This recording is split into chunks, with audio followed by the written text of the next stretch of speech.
Others to follow.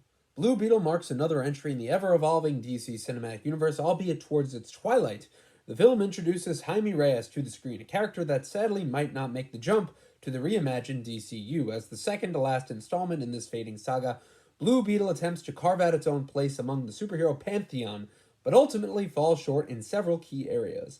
The movie opens with a glimmer of promise, focusing on the enigmatic Scarab and diving right into the action with the intriguing villains Carafax and Victoria Cord. These antagonists have all the ingredients for greatness, yet disappointingly remain underutilized throughout the film. The potential for depth and complexity remains largely untapped, leaving us yearning for more substance. I mean, I really thought Carfax was going to be awesome. I love the look of this guy, but sadly, he just seemed to be a brute who was just physically imposing. They didn't really give him much. I was disappointed with where they went with him. The story follows Jaime Reyes, a recent college graduate from the poor neighborhood on the brink of destruction due to a tech giant's expansion. A fateful meeting with Jenny Cord leads Jaime into a world-altering encounter with the Scarab, a world-ending device that latches onto him and transforms him into the Blue Beetle. The concept is intriguing, drawing references from Guillermo del Toro's Kronos and other sci-fi classics, and it even, acknowledges these moments in the film. However, the rush to cover the plot's breadth detracts from its depth. The characters, especially Jenny, suffer from underdevelopment. I even thought Jaime needed a little more development, but we get enough of him at the beginning. But Jenny, who pretty much starts the film by introducing the Scarab, is completely rushed. Her character is seemingly able to bend the plot to her will without a solid foundation. Certain decisions and actions raise logical questions, and the quick superhero transformation adds to this sense of unrealism. From the start, Jenny's motivations and actions feel forced and unnatural. Her sudden appearance and swift integration into the plot make it difficult for me to connect with her on a meaningful level. I mean, I get they're just trying to throw her in here, but it really just feels very rushed. As the story unfolds, she exhibits a series of questionable decisions that undermine her credibility and the logic of the narrative. For instance, Jenny's ability to effortlessly break into a top-secret lab and extract the Scarab, a powerful, world-destroying device, stretches the bounds of believability. For this film fails to provide a solid context for her actions, leaves audiences wondering why she would entrust Jaime, a stranger, with the immense responsibility of holding the Scarab. Furthermore, Jenny's ability to escape from the gun-wielding Cord soldiers without proper explanation only adds to the sense of inconsistency surrounding her character. I mean, one minute she and Jaime are being chased by like 10 armed soldiers, the next they're having dinner. What gives? There's also a scene where she's talking about her dead parents, and then Jaime Reyes has a raging boner, but, that's just superhero movie logic, right? Pretty girl, makes sense. Her seemingly inexplicable expertise in navigating dangerous situations feels out of place and poorly justified. The film's narrative bends to accommodate Jenny's desires, making it difficult to invest in her story arc. Her actions often lead to plot contrivances that detract from the overall flow and cohesiveness of the movie. In a film where relationships and character dynamics are essential to creating a compelling story, Jenny's underdeveloped character is a hindrance.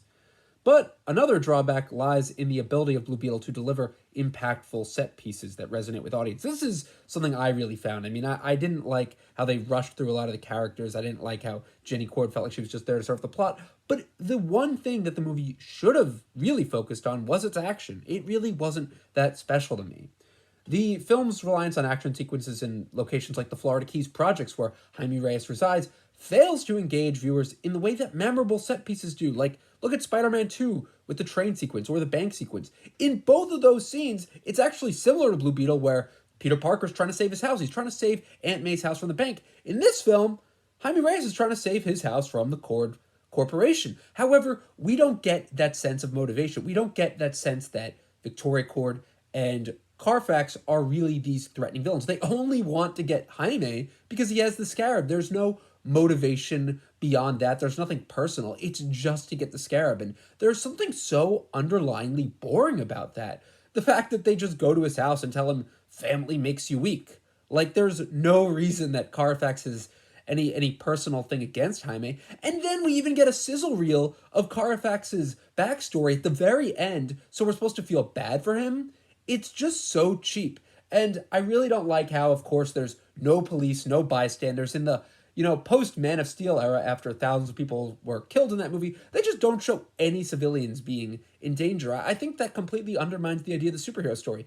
Yes, in this movie Jaime Reyes has to protect his family, but I think they should at least show as a superhero he learns to want to protect others. He learns to fight the villains around him. In this, he just kind of accepts that they're villains. He doesn't want to hurt them, but he does. And it just feels almost like an anti hero story. It's kind of just not the typical superhero story you've come to know where someone gets powers and then they start slowly learning to love them. It's not like Jaime really ever grows to love his powers. He just kind of accepts that he has them and needs to protect his family. There's just something so dull about this that I really couldn't put my finger on. It also was just the CG heavy scenes. It's so underlyingly dull. I mean, Carfax just being the lapdog that Victoria Court sends, that's the villain. The villain's just a lapdog, just there to protect this piece of tech.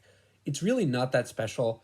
And overall, I just felt that this movie really needed more of a sense of danger. It needed more of a sense of villains who had stronger motivation other than just getting this piece of tech back. It needed more interesting locations other than just the outside of Jaime's house, this black sky at night. I really don't like the set pieces they chose. I don't like that. Didn't feel like many people were in danger. Yes, they have one scene where someone dies or gets hurt and it's sad, but it just felt like we've seen this in a bunch of other superhero movies. The one thing I really did love, though, was Bobby Krillick's score. Thought that was great. I thought that, the director, it seemed like he was trying to make a fun family B movie. I just thought that this movie wasn't so great. I thought it could have been much better. So let me know what you guys thought of Blue Beetle, if you liked it, if you didn't like it. Overall, this is the end of the DCU, though, so let's hope the next chapter is great.